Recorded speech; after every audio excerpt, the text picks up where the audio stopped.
This is TikTok with AWR, Transformation in Christ Talk.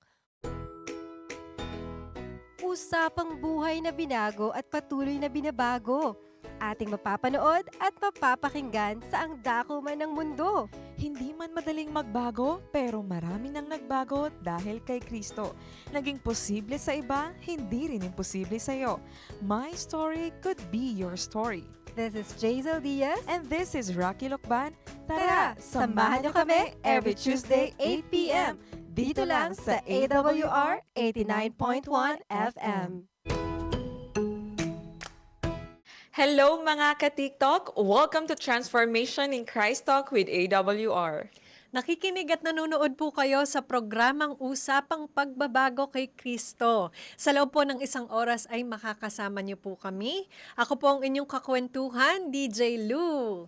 At ako naman po ang inyong DJ na si DJ Rak at excited na nga po kami na muli na naman po tayong makakapakinig ng isang kwentong pagbabagong buhay kay Kristo ng ating pong makakasamang guest maya-maya lamang, DJ Lou.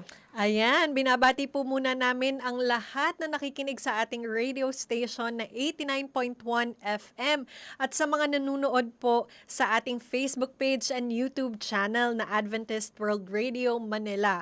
Kung hindi pa po kayo nakaka-subscribe at like, ay pakisubscribe at like na po mga kaibigan. At kung meron po kayong kwentong pagbabago rin naman na gusto nyo pong i-share sa amin at sa ating mga taga-subaybay, ay maaari nyo po itong ipadala. Tumawag lamang po o mag-text sa 0918-944-7891. 0918-944-7891. And of course, binabati din po natin ang ating pong mga team bahay, sila nanay, sila tatay, sila ate, sila kuya, ikaw nga po, na naglalaba, nagluluto o naglilinis po ng inyong bahay sa mga oras na ito. Wag na wag po ninyong ililipat ang stasyon na inyong pong pinapakinggan dahil talaga namang for sure ay makaka-relate na naman po kayo sa kwento na ating pong mapapakinggan maya-maya lamang. Kaya naman DJ Lou, batiin muna natin ang ating mga listeners at ang ating mga viewers dyan sa Facebook at YouTube channel natin. So, unahin ko na dito si Sir R. Christian Roda, ang ating masugid na tagapakinig sa ating programa. Magandang gabi din po sa inyo. From Noveleta, Cavite. Hello po sa mga taga Cavite. DJ Lu, sinong nakikita mo dyan na nais mong batiin? Nandito po si Brother Elmer Salvo. Good evening daw po. Magandang gabi po sa inyong lahat. At binabati ko rin po ang aking kaibigan na naka-tune in sa atin ngayon, DJ Rock, si Jazel Kalinawan. Ayan, magandang gabi sa iyo, friend. And also, pati na rin po ang aking pamilya dyan sa San Pablo City, Laguna.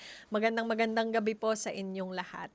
Yes, at kung gusto nyo rin po ma-shoutout o magpa-greetings, mag-comment po kayo sa ating comment section at sabihin nyo po kung taga saan kayo para maya-maya po ay mabati din po namin kayo at ma-shoutout po namin ang inyong po mga pangalan at mabati kayo kung saan man po kayo nakikinig sa mga oras na ito. Sa ngayon, DJ Lou, ipakilala na natin yung ating guest na makakasama ngayong gabi. Ayan, DJ Rocky, excited ka na ba?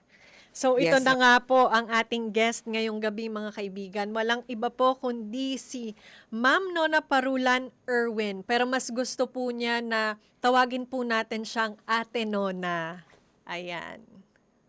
Magandang gabi po dito sa Pilipinas, Ate Nona. Kayo po ay nandyan sa Australia ngayon. Maraming salamat po dahil pinaunlakan niyo po kami na magkwento ng inyong kung gaano kabuti ang Panginoon sa buhay niyo. Magandang gabi din po sa inyong lahat at natutuwa po ako na mapabilang sa inyong ma-i-interview sa inyong programa. Yes. Hello po, Ma'am Nona. Pakilala po muna kayo sa ating pong mga tagapakinig kung ilan taon na po kayo, kung nasaan po kayo, ano pong pinagkakaabalahan nyo para mas makilala po kayo ng ating pong mga nakikinig sa mga oras na ito. Ako po ay 83 years old na, ancient na. At ngayon po ay narito sa Australia at ako po ay member ng ating iglesia dito sa Darwin. Dahil age pensioner na po ako, kaya wala po akong trabahong regular, kundi ang pinagkakaabalahan ngayon ay ang ating meron akong community service na ginagawa kasama ng aking mga kaibigan na mga seniors din, musical group na kami po ay dumadalaw sa mga nursing homes na nagtumutugtog kami, umaawit kami sa mga residents ng nursing homes na ito. Dalawang musical groups ang aking kinabibilangan at once a month, ang aming grupo na ito ay dumadalaw sa mga nursing home at inaaliw namin sila sa pamamagitan ng aming mga awit. At bukod dyan, tumutulong din po ako dito sa ating iglesia sa mga church activities like meron dito kaming tinatawag na second bite na ang ating ang ating iglesia dito po ay kumuha kami ng mga yung mga ika nga ay reject na ng mga big shops dito. Kinukuha namin yun, pero hindi naman po mga masyadong hindi na kailangan kundi one day old bread, kinukuha namin yan. Aming binibigay sa mga yung mga medyo mabababa ang kanilang income para maka-support po sa kanilang pagkain. Yan ang isa sa mga activities ko dito. Grabe, DJ Lu, no? At her age, talagang ang dami niya activity na mga ginagawa. Yes. Parang nakakaya naman sa mga batang kagaya natin. Yan nga ang sinasabi ko, DJ Rocky, 83 years young. Oo Marami nga. pa ring activities. Ma'am, I think ang gusto ni Ma'am Nona is Ate Nonang itawag sa Opo, kanya. Di ba? yes. Sige, si Ate Nona, pagbigyan na po natin. Ate Nona, kayo po ba ay married, single? Sino po ang kasama niyo dyan sa Australia ngayon? Nakakatawa lang eh. I have been, nabiyuda na ako 2 beses. The last 10 years ago na namatay yung aking ikalawang husband. And yun ang aking, dahil namatay na nga siya, wala na akong pinagkakabalang iba, kaya naibubuhos ko sa gawain sa Panginoon para sa ibang tao ang aking panahon. And buhat nang umabot ako sa 70 years old, and dahil binigyan ako ng bonus na 13 years ng Panginoon, kaya sabi ko sa Panginoon, tanggapin niyo po ang aking paglilingkod, kung anong ipapagawa niyo sa akin, siya ko pong gagawin. Praise Yun ang God. Wow, praise God. DJ Lu. Ayan. So, simulan na po ba natin, DJ Rocky, ang pagtanong Yes po. kay Ate Nona. So, Ate Nona, sino po ba si Nona nung hindi nyo pa po nakikilala si Kristo? Actually, ang aming pamilya ay mahirap lang. Kami ay ang tatay ko nung panahon nung bata pa ako, wala siyang trabaho dahil may sakit siya. Hindi siya makapagtrabaho ng regular. So, kami ay tinutulungan ng aming mga kamag-anak. At dahil sa pagkalagayan namin ito, parang nagkaroon ito ng effect sa aking personality na naging mahiyain ako. At kuminsan nga ay hindi ako nakikiharap sa aking mga medyo nakakaangat na mga kamag-anak. Kaya nagsikap ako, sabi ko, kung ako yung kahit man lang makapagtapos ako ng high school, magsisikap ako at gagawin kong stepping stone yun para makapagtrabaho. Nung panahon na yon ay kapag nakatapos ka ng high school, madali ka na makapasok sa trabaho. Kaya pinagsikapan ko, nagsikap ako makapagtapos ng high school at sa tulong ng aking auntie, nakatapos ako ng high school at doon sa pagtatapos kong iyon, naranasan ko ang maraming mga kabiguan, ang kahirapan ng buhay. Ang isa na hindi ko makalimutan ay yung panahon na walang-wala kami. Umuulan noon sa Sampaloc, baha. Ang nanay ko, sabi ng nanay ko, punta ka nga sa tiya mo at manghingi ka nga ng kaunting bigas para ating ilugaw. Kahit na may baha, sinugod ko ang baha para makahingi lamang ng panlugaw. At yung karanasan na yun ang naging parang incentive ko para magsikap akong mag-aral. At nang ako nga'y nakatapos ng high school, sabi ko mag-aaral ako, magsisikap ako mag-aral, makaabot ng college. Nagsimula ako sa pamamagitan ng pagpasok sa literature evangelist. At doon ko yun ang naging pasimula ng aking pagbabago ng aking buhay. At saka pala, bago pala ako naging literature evangelist, na na na karoon ako ng pagkakataon na ma makakita ako ng Bible at doon ko nakita ang tungkol sa ating Sabat at Oh. saka sa clean and clean food. Mhm. Yun simula So ng aking talaga 'no, pagbabago. yes po. Talaga DJ Lou 'no, na parang bata pa lang talaga si Ate Nona noon, ay may mga pinagdaanan na din talaga siya sa buhay niya. Pero bago tayo pumunta doon, Ate Nona, sa kung paano mo na-encounter yung Panginoon, paano mo na nalaman yung truth, ay na-mention niyo po kanina na kayo po ay naging byuda ng 2 beses. So kayo po ba, opo, na-mention niyo po kasi yun 'no. So like paano niyo po hinarap din po yung part po ng life niyo na yun? Yung sa unang kuwan ko, sa unang pagkabiyuda ko, um,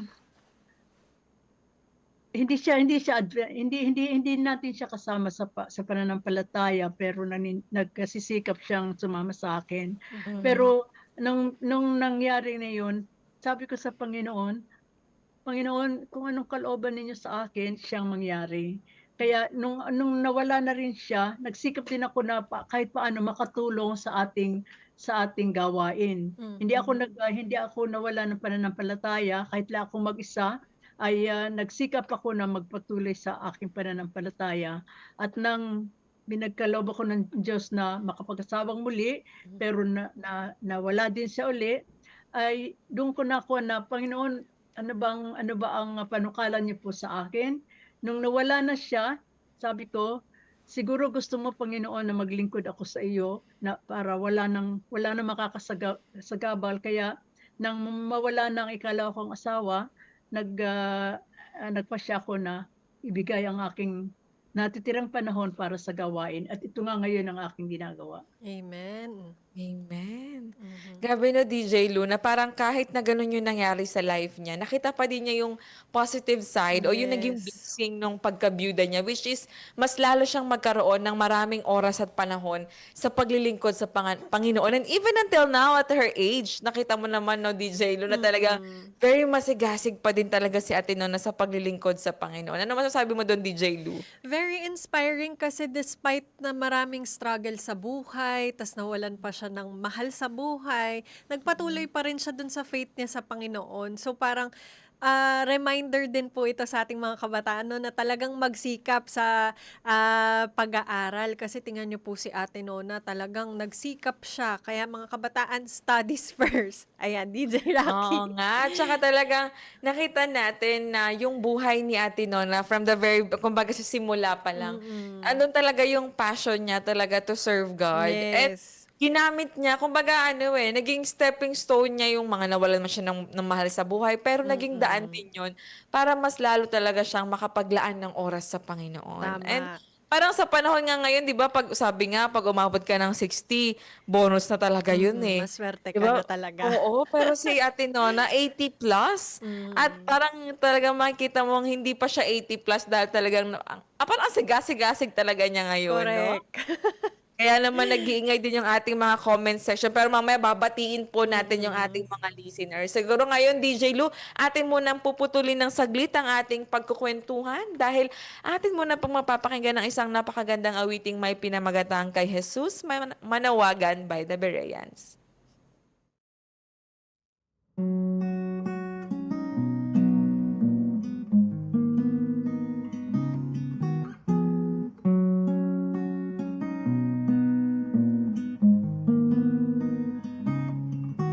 Kapag langit ay maulap at tila uulan, ika'y may suliranin at tuloy naninindig.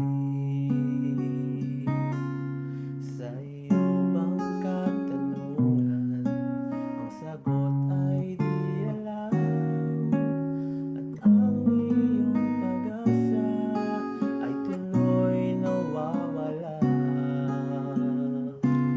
Kay Jesus manawagan, kay Jesus lumapit, siyang daan, siya ang buhay, sagot sa suliranin, ano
lumapit siyang daan, siyang buhay, sagot sa suliranin.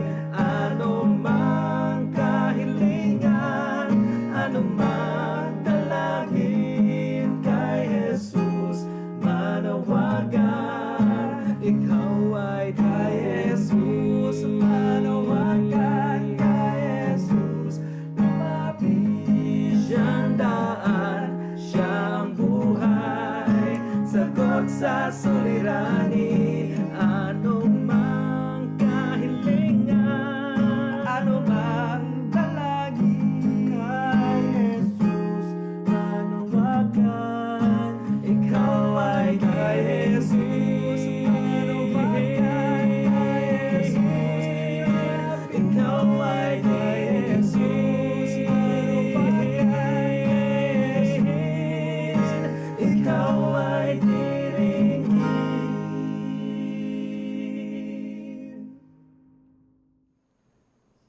Time check, it's 8:16 p.m. Hatid sa atin ng Philippine Standard Time. Dito pa rin po tayo sa ating programang TikTok, Transformation in Christ Talk with AWR. Ako pa rin po ngayong kakwentuhan, DJ Rack. And this is DJ Lou. Mga kaibigan, patuloy pa rin po tayong nakikinig dito sa 89.1 FM at nanunood sa ating Facebook page and YouTube channel na Adventist World Radio Manila. Kung meron po kayong pa-shoutouts, mga comments, o di kaya naman kwento, tanong, maaari po kayong tumawag o mag-text sa 0918-944-7891. 0918-944-7891. At sa mga nagnanais po na makatanggap nitong aming mga libreng aklat aralin sa Biblia po na aming ipinamimigay, ay ito po ang mga libro. Maaari po kayong mamili dito at i-comment nyo po sa ating comment section o di kaya naman isend nyo po dun sa number na nabanggit ko kanina. Nandito po ang Pag-asang Daig ang Bukas. Nandito rin po ang Lagpas pa sa Kaya ng Imahinasyon, Pag-asa para sa Panahong Maligalig, and also ang Dakilang Tunggalian, pati na rin po ang Ano ang Sinasabi ng Banal na Quran tungkol sa Banal na Biblia. And also ang ating Explore na Bible Study Guide. Kung nagnanais po kayo na makatanggap nitong mga ito, ay uulitin ko po ang mga numbers na pwede nyo pong tawagan o mag-send po kayo ng message dito sa 0918-944-7891. 0918-944-7891. DJ Rocky? Yes, kung nais nyo nga po magkaroon ng mga aklat na yan, mag-comment lamang po kayo sa ating comment section ng I want the book at may mag-reach out po sa inyo para po makuha ang inyo pong contact information at makatanggap po ng aming pong mga libreng aklat. So ngayon, DJ Lou, atin munang babatian yung ating mga listeners sa Facebook, kagaya ni Mama Elma Flores. Sabi niya, "Good evening everyone, watching from Gonzaga, Cagayan Valley SDA Church." Wow! Hello po sa mga taga Cagayan Valley SDA Church. And of course, ang aking pong parents, ayan, si Papa Rogelio at si Mama Cristina, na watching ngayon here from Quezon City. Hello po sa inyo dyan. Magandang gabi po. Sige, DJ Lou, sino pa yung mga nakikita mo dyan? Nandito rin po si Sister Mary Grace Acosta Ulpindo at si DJ Rock, parang yun na lang po. Nandito rin po si Mary Grace Acosta Ulpindo. Good evening po At si sa Sir inyo. Elmer Salvo, ayan. Ayan, Amen. at saka binabati rin po natin ang ating mga masisipag na crew dito sa Adventist Oo World nga. Radio Manila. Sina Sir Andy, Sir Leo, and Sir Irvin. Good evening po sa inyong lahat at maraming Yes. salamat po sa inyong serbisyo. Amen. So ngayon, DJ Lou, atin nang ipagpatuloy yung ating kwentuhan with Yes. Ate Nona. So, ito na yung exciting part eh. Nasa exciting part na tayo para malaman talaga natin kung paano niya nakilala ang Panginoon sa kanyang buhay. So, Ate Nona, nandiyan ka pa po ba? Nandito pa rin. Ayan, sige po. Baka may gusto po muna kayong batiin bago po tayo magpatuloy sa ating pong kwentuhan. Gusto ko lang batiin si Dr. Selena Cruz, kanyang pamilya, ang aking kapatid na sila Pura, aking pamangkin na si TJ at si Rachel, at iba pang mga, ewan ko kung may nakakakilala pa sa akin. Meron naman po. Opo. For Kasi sure. matagal na akong nawala eh. Okay po. Ilang taon na po ba kayo dyan sa Australia, if you don't mind po? Dumating ako dito 1993. Naku, di pa po ako pinapanganak. Ako Ako Nandiyan na rin. po pala kayo. Opo, pero taga saan po kayo dito sa Pilipinas? Ah, actually taga Bulacan kami, Maparulan. Bulacan. Pero tubong Tondo. Tondo. Nako, si Ma'am Sol Zolina. din, di ba? Yes, Oo, opo. Tondo din Kaya siya. nga, home church namin ang gagalangin. Kami ang mga Oh, pioneers, sila Dr. I see. Gutierrez, yeah. I see. Sige po. So ngayon natin, no, natuloy na natin po yung ating kwentuhan. So paano nyo po nakilala si Kristo sa inyo pong buhay? Ano po yung naging turning point po ng life nyo? Siguro talagang mahal ako talaga ng Panginoon dahil ang nang ako ay bata pa, mahilig akong magbasa, pero dahil wala akong perang pambili ng mga good books, nagtitiyaga ako sa mga comics at yung mga cheap books ba na tulad ng mga minsan dahil gusto kong magbasa, yung comics sa newspapers, iniipon ko yan at ang binabasa ko para magkaroon ako ng idea kung anong mga nangyayari. Pero dumating sa aking murang isipan na parang hindi maganda na puro comics ang ilalagay ko sa aking isipan. Kaya sabi ko, hindi na ako magbabasa nito, parang hindi na maganda yung aking pinapasok sa aking isipan. So, nagkataon na meron noong si Oral Roberts, hindi niyo ito matatandaan pero contemporary siya ni Billy Graham. Ngayon meron silang meeting diyan sa itong yung sa Manila, malapit sa City Hall ng Manila, at ang aking auntie ay dumadalo sila sa meeting na yan. Tapos meron ako nakitang Bible sa ilalim ng kanilang hagdanan na lumang-luma na, at may kasama doong pamphlet mula sa meeting ni Oral Roberts. Nung mabasa ko 'yon, dahil mahilig ako sa kwento, sinimulan kong basahin at natuwa ako dun sa istorya mula sa Genesis dahil ang ganda-ganda ng mga kwento. At so binasa ko 'yon kahit na yung Bible na 'yon medyo sira-sira na. Tinago ko at siya kong lihim na binabasa hanggang sa mabasa ko ang tungkol sa araw ng Sabat. Ngayon, sabi ko, bakit ka ako ang ibang tao? Sunday ang kanilang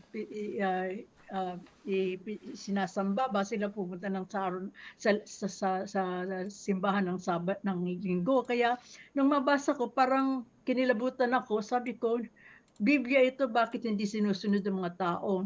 Anyway, nagpatuloy ako sa aking pagbasa hanggang sa malaman ko tungkol sa pagkain na yung malinis at di malinis na pagkain. At nang malaman ko yon, sabi ko, ganun pala. So nagsimula na akong magngili ng aking sariling paraan ng pangili ng araw ng Sabado. Hindi na ako, nagsisikap ako na, dahil tumutulong ako noon sa aking auntie para dahil siya nagpapaaral sa akin, nagsisikap ako na yung mga heavy work, hindi ko na ginagawa ng araw ng Sabado, at yung pagkain ng baboy, hindi na rin ako kumakain. Napansin pala ng auntie ko na hindi na ako kumakain noon. Kaya sabi niya doon sa pinsan ko na kasama ko noon sa bahay niya, sabi niya, Meli, si Nona ba ay Sabadista na? Sabi ng pinsan ko, bakit ho? Kasi hindi na siya kumakain ng baboy sabi niya gano'n. So yung aking pinsan, tinawag ako, sabi niya, bakit hindi ka na kumakain ng baboy? Kasi ako nabasa ko sa Bible. Ganun ba? So ang ginawa niya, sinama niya ako diyan sa gagalangin, at diyan sa gagalangin, nalaman ko ang ibang mga paraan ng pangingilin, at dumadalo ako, pero wala akong ibang nalalaman na doktrina ng ating iglesia. Hanggang sa dumating ang panahon na may nag-announce na kung sino gusto magpabinyag, magpalista na. Yung matandang babae na katabi ko tuwing Sabado, sabi niya, Iha, baka gusto mo nang magpabinyag dahil dumadalo ka naman tuwing Sabado. Ano po ba yung pagpapabinyag? Pinaliwanag niya sa akin ganon. Sabi ko, kung makakabuti po para sa akin, ay sige po, magpapabinyag ako. At yun na simula ng aking pagiging Sabadista. Naging member ako ng Gagalingin Church at mula sa aking nung ako nga ay natapos ng high school, pumasok ako ng Kulpurtor at yun na nakatulong para yung aking pagiging mahiyain ay mawala. Pero although hanggang ngayon mahiyain pa rin ako, pero nagamit ako ng Panginoon sa uh, ibang paraan sa iglesia, nagamit niya ako sa iglesia. Awa ng Diyos, hindi nakatulong ako na mapatayo ang makatulong ako para mapatayo ang Lapu-Lapu Church School at itong San Miguel Church School. Naging instrumento ako sa pagpapatayo niyan. At ngayon nga dito sa Darwin, naging nakakatulong din ako sa iglesia at ang pagiging hindi ko na mahiyain ay nakatulong din para makatulong ako sa community service dito sa Darwin through the musical groups na aking kinabibilangan sa ngayon. Diyan ko nakilala si Kristo sa pamamagitan ng accidental na pagbasa ko ng Sabas. Kaya sabi ko, mahal ako ng Panginoon dahil itinuro niya ako sa tamang araw ng pangingilin. Walang nagbigay sa akin ng Bible study. Mhm. Wow, grabe DJ Lou, no? Na talagang makikita mo na hindi aksidente yung nangyari na yun, I believe. Na talagang it's God's provision. Na Yes. talagang makita ni Ate Lou yung sira-sirang Bible na yun. Dahil nga, alam ng Panginoon yung hilig niya na magbasa ng mga comics, yung mga ganong klase ng aklat. Then why not gagawa ang Panginoon ng paraan para mabasa niya yung dapat niya talagang basahin na makapagpapabago ng buhay niya. Kaya I believe it's God's provision and it's God's divine appointment talaga na Amen. nakita talaga niya yung Bible na yun sa ilalim ng hagdan. And nakita naman natin kung paano binago ng Panginoon. Naku, DJ Lou, siguro sa mga nakikinig sa atin ngayon, baka may mga makaka-relate sa atin dito na mahilig ka din ba magbasa ng mga comics, ng mga nobela, ng mga pocketbook. Naku, naka-addikan kayo nung high school ako, DJ Lou, no? Yung talagang mga Yes, romantic. Oo nga po. Ako din, gusto ko naman yung mga novel. Oo, di ba? Pero you know what po, talagang God will make a way na talagang malid tayo sa truth at talagang maiwan natin yung mga bagay na makapagpapalayo sa atin sa Kanya. Sa mga nakikinig sa atin, mahilig ka din ba magbasa? Nako, I believe na gagawa din ng kaparaanan ng Panginoon para mas mabasa mo yung dapat mong basahin na makapagpapabago Tama. ng buhay. Kaya nga may comment dito, DJ Lo, ayan, nawala na tuloy. Siguro mamaya babasahin ko ulit. Sige. So, DJ Lou, ayan, nakita ko na sabi dito ni Ma'am Ria Domingo Tablit. Sabi niya, good evening po, watching from Quezon City. Amen. Thank you po for tuning in with us po. DJ Lou, ikaw na. Ayan. So sa atin pong pagpapatuloy, mga kaibigan, tanungin po natin si Ate Nona, ano po ang ginawa ni Kristo para sa buhay mo or para sa yung mga changes po na nangyari nung nakilala niyo si Kristo? Hindi ko mabilang, DJ Lou. Maraming bagay na nagawa pero ang masasabi ko lang ay um, hindi ako perfecto, pero nakita ko na sa lahat ng aking ginagawa, lagi siyang nagpapatnubay sa akin. Kaya nga ang ginagawa ko, bago ako panukala ng isang bagay o gawin ng isang bagay, akin mo nang sinasangguni sa Kanya. Kasi nakita ko na sa mga pagsubok, alam nyo, maraming mga life-threatening experiences, kung sasabihin ko sa inyo, it will take time. Maraming mga life-threatening experiences na aking overcome. 2 beses ako na aksidente na muntik na akong mamatay, na disgrasya kami sa sasakyan. Pero lahat yan napagtagumpayan ko at ang Panginoon na nakita ko na hindi niya ako pinababayaan. At awa ng Diyos, sa kanyang patuloy na pag-iingat sa akin, nakakatulong ako para suportahan ang kasalukuyang church school natin ngayon sa San Miguel na because naging bahagi ako ng pagtatayo niyan, kinakailangan ko silang suportahan. Kaya isa yan sa malaking bagay na pinagkaloob sa akin ng Panginoon kasi kahit na ako age pensioner lang, pero nakikita ko na hindi ako pinababayaan, hindi ako nagkukulang. Lagi may naibibigay pa rin ako sa kanila. Kaya yun ang ako mismo namamangha ako dahil maliit lang ang aking pension pero nakakatulong ako sa ating church school. Yan ang malaking bagay na nagawa sa akin ng Panginoon. Binigay niya ako ng chance na maligtas. Praise God po for your testimony, Ate Nona. Pero ito po, may gusto pong magpatanong. Kayo po ba ay may mga anak po? Wala po akong biological children but Mm. meron po akong mga pamangkin na para ko na ring mga anak sila. Mm. So sila po Di pa ba ay ako kasama po nakapalad. ninyo diyan sa Australia? Again, ano Sila po po yun? ba ay kasama niyo diyan sa Australia? Wala akong kasama ngayon. Oh. Mag-isa lang ako. Wow, praise God, DJ Lu. Mm. Nakaka-amaze yun na talagang at her age, siya lang mag-isa. At wala siyang kasama. So, ibig sabihin, siya yung gumagawa ng lahat ng gawaing bahay, nag-prepare ng lahat para sa sarili niya. Nako, dito po sa Pilipinas, alam niyo naman, pag wala pa nga 60, minsan talagang hirap ng mag-isa, di ba? Totoo. Parang makikita talaga natin, DJ Lu, kung paano siya sinusustain ng Panginoon. Mm-mm. At Yan talagang ang, yan ang napapabaya. tangi kong maikukuha sa inyo na ang Panginoon na hindi nagpapabaya sa nagtitiwala sa Kanya. Amen. Amen. Mm. Totoo po yan, no?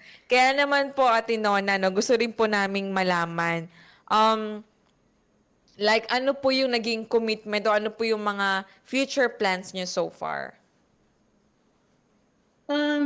Ang aking commitment ngayon sa buhay ko ay may pagpatuloy ang pagtulong sa ating church school sa San Miguel kasi ang school na ito ay struggling financially pero ngayon ay meron akong partnership, missionary partnership sa isang kaibigan ko na kaming dalawa, meron kaming missionary partnership na tutulong kami kung saan kami kailangan. At ang isa sa aming naging project ay ang church school sa San Miguel. Tapos maaring mapunta kami sa Vietnam, sa Thailand at dito mismo sa Australia. Kaya yan ang aking commitment na habang may buhay pa ako, natulungan ako ng Panginoon na mapatuloy namin ang missionary commitment ko yan para sa Panginoon, lalo na sa ating church school sa San Miguel. I want to use my remaining years of my life serving God. Amen. Sabi tuloy dito ni Ma'am Ria Tablit, no, DJ Lu, sabi niya, Amen, God is so good talaga. Ang ganda po ng testimony ni Ate Nona. Amen po. May nababasa ka pa ba dyan, DJ Lu? So far, DJ Rocky, wala na po. Yun pa lang po ang nagko-comment sa ating Facebook page. Pero Naku, Sige, go. Pero binabati ko po lahat na nakatune in sa ating radyo sa AWR 89.1 FM. Magandang gabi po sa inyong lahat. Yes, of course, batiin din po natin si Ma'am Teresita Galapon na nakasubaybay din po sa mga oras na ito. Nako, DJ Lu, no, habang pinapakinggan ko yung kwento ni Ate Nona kung paano siya na-convert, paano niya nakilala yung Panginoon, paano siya nakiserve sa Panginoon ngayon, talagang mahihiya ka na lang, ano ba yung ginagawa ko at my age? Na parang papasabi ka ng ganun, naku, parang at her age, ang dami niya nagagawa, pero parang ako, parang ang busy ko na wala akong magawa. Parang ganun, no? Ikaw ba, DJ Lu, habang pinapakinggan mo si Ate Nona? Ako naman parang nahihiya ako kasi parang Oo. ang stagnant ko sa gawain yung mag-record lang ng mga series ganyan, pero yung ano niya yung kumbaga yung gusto niya na mag-serve talaga sa church, sa mga tao sa church. Parang yun yung nakaka-inspire na gusto ko ring magawa at her age. Sana, Totoo. God willing. Yun. Totoo. Sana lang din po sa mga Yes po, Ate Nona. Magagawa niyo rin yun. Oo nga. Kaya parang DJ Luno sa mga nakikinig sa atin, huwag nyo namang hayaang mabuyuda din kayo bago pa kayo makapag-serve sa Tama. Panginoon. Diba? Habang may partner din kayo, why not? 'Di ba? Makasama mo din sa gawain naman. Pero 'di ba kumbaga sabi nga hanggat bata ka pa, hanggat marami ka pang oras, hanggat may lakas ka pa, gamitin mo sa paglilingkod sa Panginoon. Tama. Kaya naman po, bibitinin lamang po muli natin ang ating pagkukwentuhan at ating muna pong mapapakinggan ng isang napakagandang awiting may pinamagatang Sa Wakas by the Bereans.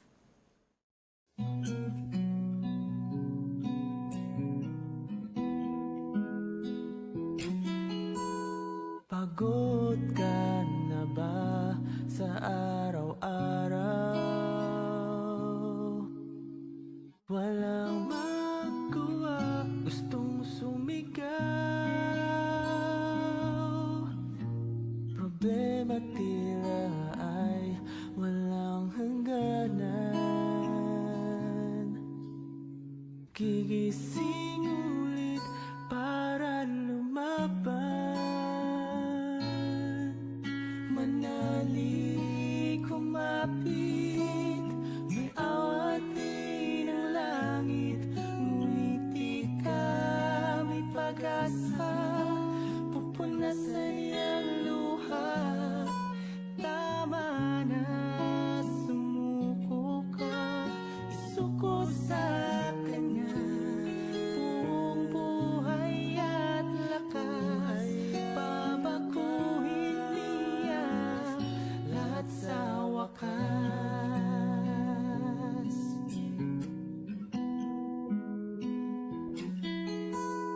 Hindi matimpla ang iyong damdamin.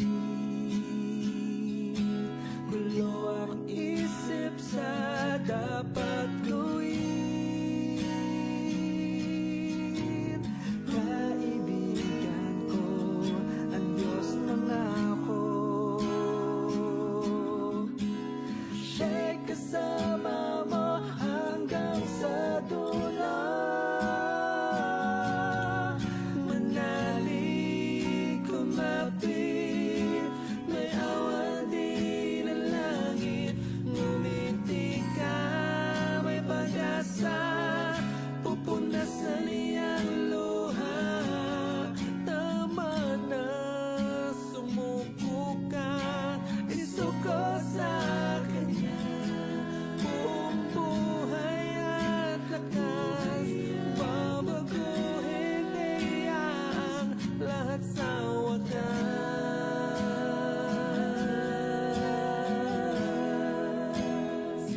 Lahat sa wakas.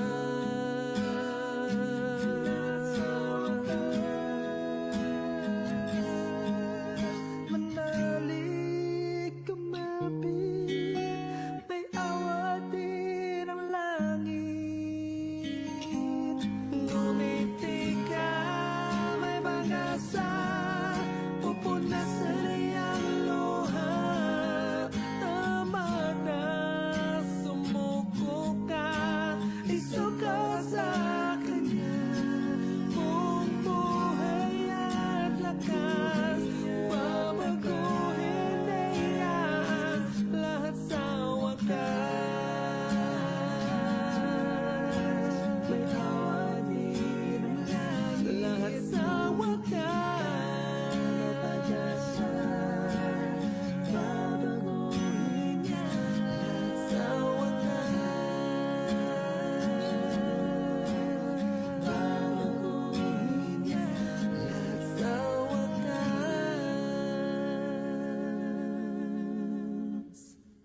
Andito pa rin po kayo at nakikinig sa ating programang TikTok, Transformation in Christ Talk with AWR. Ako pa rin po ang inyong DJ na si DJ Rack. And this is DJ Lou, mga kaibigan, at sa mga nagnanais po na magbahagi ng kanilang mga kwento ng pagbabago kay Kristo at live na makasama namin dito sa studio ng AWR 89.1 FM, ay kontakin nyo lamang po kami. Tumawag lamang po o mag-text sa 0918-944-7891. 0918-944-7891. At muli, sa mga nagnanais po ng mga aklat-aralin sa Biblia na amin pong ipinamimigay ay maaari nyo rin pong ipadala dyan sa 0918-944-7891. Nandito po ang pag-asa para sa panahong maligalig. Nandito rin po ang lagpas pa sa kaya ng imahinasyon, and also ano ang sinasabi ng banal na Quran tungkol sa banal na Biblia. Nandito rin po ang dakilang tunggalian and ang pag-asang daig pa ang bukas, at para po sa mga nais talagang magkaroon ng mas malalim na pagkakaintindi sa ating Biblia, nandito po ang Explore na Bible Study Guide. DJ Rocky? Yes, muli po sa mga nais po magbahagi din po ng kwentong pagbabagong buhay nila kay Kristo.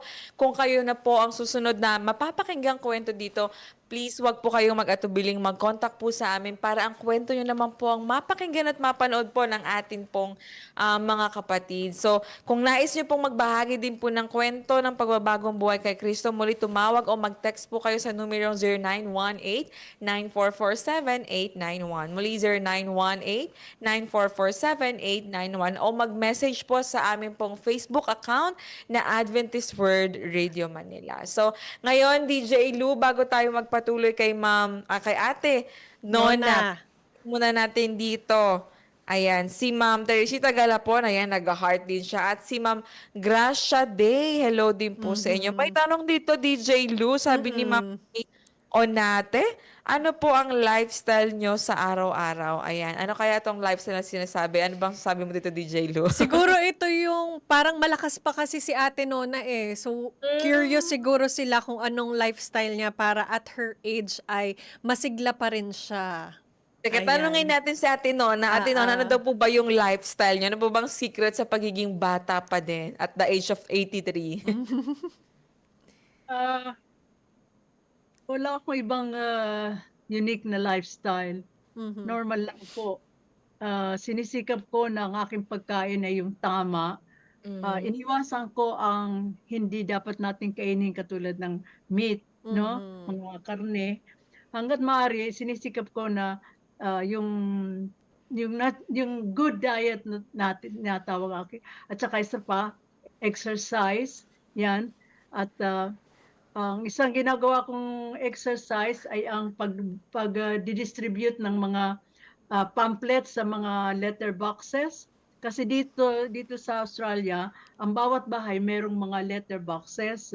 Ngayon, ako ang ginagawa ko dahil hindi naman ako marunong mag-preach, hindi ako makapag-Bible study, ang mga Signs of the Times, mga religious pamphlets, yan ang nilalagay ko sa mga letter boxes. At dahilan ko rin yan para ako ay makapaglakad, exercise, yan ang aking ginagawa. At ang isang pinakamahalagang bagay ay ang pagtitiwala sa Diyos. Kasi kahit na anong healthy style ng inyong buhay, kung hindi naman wala kang peace of mind, wala rin, di ba? Totoo po Yun ang, yan. yun ang, wala akong, natural lang. Amen. Simpleng pagkain, simpleng pananamit, simpleng, I think ang mahalaga yung naglilingkod ka sa Panginoon, masaya ang iyong, masaya ang iyong relationship sa Disposition. Panginoon. Tama. Totoo talaga, DJ Lou, no? Totoo na pag may Panginoon ka talaga sa buhay, nakakaganda at nakakagwapo at Walang nakakabata. Oo nga. At ipopromote na din natin, DJ Lou, di ba may mga programa tayo dito sa AWR Manila na mga programa patungkol sa kalusugan. Kaya po, palagi po kayong mag-tune in mga listeners po at mga viewers din po natin. Palagi sa 89.1 FM dahil talagang holistic po ang mga programa po dito. Every day, every afternoon, every night po may pangkalusugan, may pang-spiritual, may pang-physical, may mental. So lahat po talaga ay natatakal po dito. Ayan. So maraming salamat po, Ma'am May, sa inyo pong pagtatanong. Nawa po ay kayo po ay na-bless o nasagot po ang inyo pong katanungan. Again, wala pong ibang sekreto kundi ang magkaroon ng Panginoon sa iyong buhay. Amen. Ayan. So ngayon, pagpatuloy na natin, DJ Lou. Ate Nona, sino na po si Ate Nona after niyo pong ma-encounter si Kristo sa inyong buhay? Sinona pa rin ako.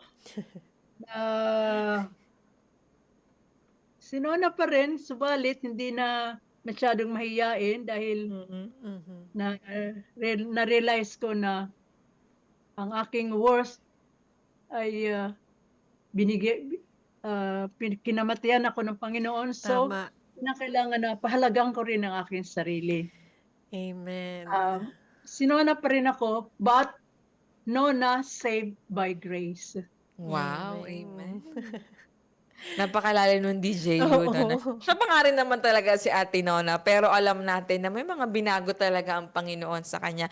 Baka may mga listeners tayo na mga mahihiyain, di alam kung paano mag-share ng gospel o nahihiyang tumayo sa pulpit or mag-Bible study o magsalita. Pero kagaya nga po ni Ate Nona, nung talagang nagkaroon talaga siya ng desire na makapag-serve sa Panginoon, ay talagang inalis din ng Panginoon yung hiya sa kanyang sarili Yes. para patuloy na makapaglingkod sa Panginoon. DJ Du. Ayan. So, Ate Nona, sa susunod po nating tanong, ano na po yung mga future plans niyo po ngayon? Ay, gusto ko lang ipagpatuloy yung aking kasalukuyang ginagawa ngayon Mhm. na mapabuti pa ang lalo na itong aming itong missionary partnership ko with a friend na magpatuloy kami tumulong sa kung saan nangangailangan. Mhm. Yeah.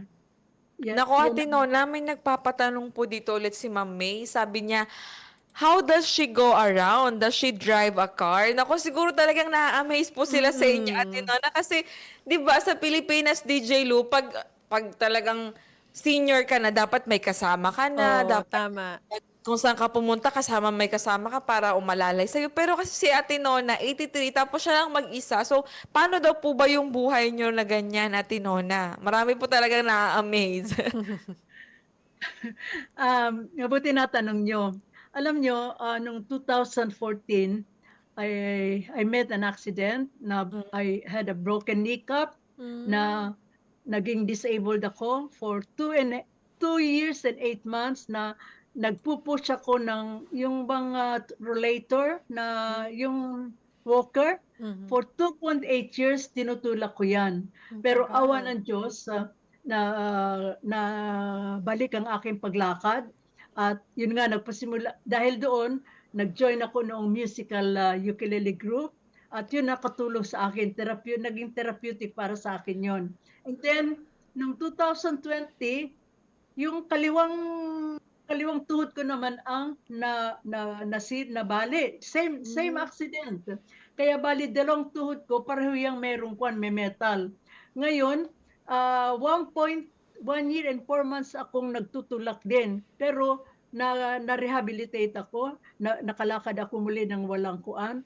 Pero ngayon dahil 83 na ako, medyo ang aking reflexes ay hindi na masyadong malakas kaya para ako ay magpatuloy sa aking kapag malayo ang aking lalakarin, pupunta ako sa shop, ginagamit ko ang aking rollator, yung aking walker. Mhm. At yan yung ginagamit ko sa pag-distribute ko ng mga pamphlets sa bawat bahay. At lahat ng aking Wow. gawain, yan ang aking ginagamit. Pero nakakalakad ako nang wala riyon kapag malapit lang. Pero Mhm. pagka malayo ng aking nilalakad, yan ang aking ginagamit. Ayan. Wow, Hindi grabe, ako no? marunong mag-drive dahil na-disgrasya kami sa road accident kaya hindi ako makapag-drive.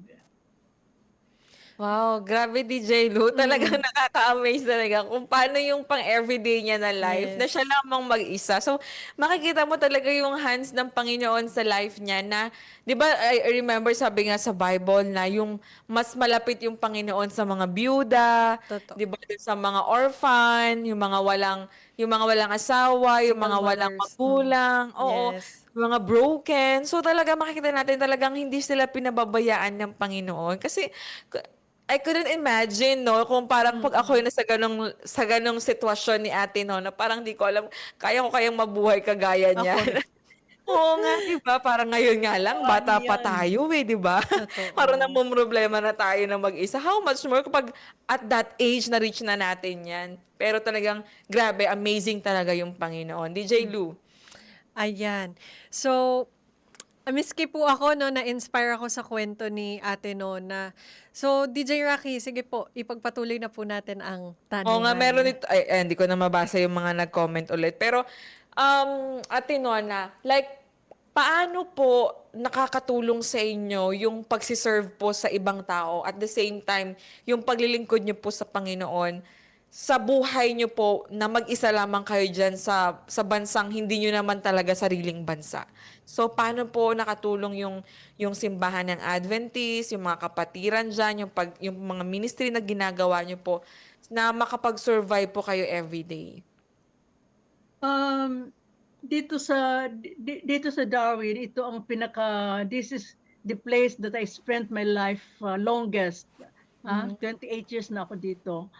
Ang relationship sa church ay naging malapit sila sa akin sa lahat ng pagsubok ko sa pagkamatay ng aking asawa, sa aksidente, dalawang aksidente. Silang lahat ang naging katuwang ko. At diyan ko nakita na kung meron tayong magandang relationship sa church, kung inaalala natin ang ating kapwa sa church, ikaw na nangangailangan, makikita mo na magiging magaan ang pagsubok sa buhay mo kung merong mga kapatid na handang tumulong sa inyo. At tungkol naman sa aking community service, yung aking community service, yun ay naging therapeutic para sa akin. Naging parang medisina yun dahil nung mamatay ang aking husband, kasi nang ako'y maksidente, 3 months after, namatay naman ang aking husband na ako ay hindi pa hindi pa nakaka-rehab, hindi pa Recover. recover. Imagine ka, hindi ako pinapaliguan pa niya ako nung bago siya mamatay, dahil hindi nga ako pilantod ako. Tapos namatay sa 3 months after. Pero nung ako ay sumama sa musical group, naging magaan ang aking kuwan. Kaya, at nakikita ko na sa aking community service, pag nakikita ko yung mga matatanda na mga sakitin sa nursing home, na masaya sila, at kuminsan gusto pa nilang yakapin ka, na parang isang medisina din po yun para sa akin. Kaya, for 9 years kami na nakikipagkuhan sa mga grupong ito, yun ang nakatulong sa akin hanggang ngayon. Kaya hanggang ngayon, sige pa rin ang aming grupo na. Amen. Totoo talaga, DJ Lu, sabi nga sa Bible, a merry heart doeth good like a medicine. No, talagang pag masaya ang puso mo sa Panginoon, ay talagang kahit anong sakit na pinagdadaanan mo, ay parang, alam mo yun, naka-recover ka na sa lahat ng sakit na meron ka. Magaan lang. So ngayon natin, Nona, sa aming pagkatapos, ano po yung pabaon nyo sa ating pong mga tagapakinig? Ang nakikita ko sa aking buhay, sana yung the flame of our faith, dapat lagi nating laging na ano ba yun? Aglow, laging may liwanag. Pinagniningas. Oo, nagniningas. At hindi tayo dapat bumitiw sa paghawak sa ating Panginoon. At lalo na ngayon na malapit na dumating Panginoon, makibahagi tayo kahit sa maliit na paraan sa pagtatapos ng kanyang gawain. At kung merong nag-uudyok sa atin na maliit na boses na sasabihin sa atin, gawin mo ito, makinig tayo sa maliit na tinig na yon. At maririnig lamang natin yun kung meron tayong close relationship sa Kanya. Yun ang aking karanasan. Kaya gusto ko rin yan ang maging yung gusto ko Pabaon. maging karanasan rin ninyo. Dahil ang Panginoon ay hindi magpapabaya sa atin. Dapat meron tayong personal relationship sa Panginoon. Amen. Maraming salamat po sa napakasarap na pabaon natin, Nona. Ikaw, DJ Lu, ano naging baon mo sa kwento ni Ate Nona? Ayan, bilang very inspiring po talaga yung kwento ni Ate Nona, siguro ang baon na mai-share ko din sa inyong lahat ay yung kahit ano pa yung edad natin, kahit tayo ay mahiyain, kahit pa naka-experience tayo ng hirap na mga struggle sa ating buhay, ano po, kahit hindi tayo perpekto. Kung tutuusin nga po, ang Panginoon talaga ang ginagamit yung mga, let's say, maraming kasalanan na tao para sa gawain, di ba? How much more pa yung iba na talagang mabait talaga. So, kahit hindi tayo perpekto, maaari pa rin po tayong gamitin ng Panginoon sa kanyang gawain. Hindi po niya hinahanap ang perpekto, kundi yung mga puso po na may handang sumunod at magkaroon ng pananampalataya sa kanya. DJ Rocky. Amen. Ako naman yung naging baon ko dito is walang edad, walang panahon, walang kung bata ka o matanda Tama. ka, kung may pinag-aralan ka o wala, ang magiging basihan ng paglilingkod sa Panginoon. Like what you have said nga, no, it's not about our capabilities, but it's all about our availability to be used by God. Kinilabutan Yes, na hindi magiging hadlang yung mga bagay na it's not your profession, it's not your possession, it's not your position para masabi mo na, okay, pwede na akong maglingkod sa Panginoon. No. Yung willingness lang ng puso natin, ano man yung estado natin, ano man yung sitwasyon natin, just as you are, handa kang i-meet ng Panginoon wherever you are or whatever your situation is, as long as you have that willingness in your heart to serve others and to serve the Lord. No, kaya Ma'am Nona, maraming salamat po sa pagbabahagi po ng inyong kwento. Personally po ako na-bless para tuloy pag nabigyan ako ng part, nakakahiyan tumanggi kasi parang ano pang idadahilan ko, di ba? Parang, Ate Nona nga, 83 years old, ako pa kaya? Yes. Di ba? Gagawa Kaya ninyo. naman, maraming salamat po Ate Nona sa pagbabahagi po ng napaka-inspiring po na story at maraming salamat din DJ Lou sa pagsama at sa ating po mga ka-TikTok pahabol. Sabi po ni Ma'am ni Ma'am Imate, sabi niya, Amen, God is faithful. Thank you for the inspiring stories. Many seniors are listening to you right now. God bless po and keep you safe always. Amen. Amen. Maraming salamat po. So muli, mga ka-TikTok, maraming salamat po sa pagsama sa amin tonight at patuloy niyo pa rin po kami samahan every Tuesday, 8 p.m. Dito lamang po sa AWR 89.1 FM at ganoon din po sa ating Facebook at YouTube channel na Adventist Word Radio Manila. Muli, ito po si DJ Lou nagsasabing, walhatiin natin ang Panginoon ngayon at magpakailanman. At ako pa rin po ang inyong DJ na si DJ Rock na nagpapaalalang rarararaki road man ang buhay, pero si Kristo ang nagbibigay ng tunay na kulay. Muli, this is TikTok Transformation in Christ Talk.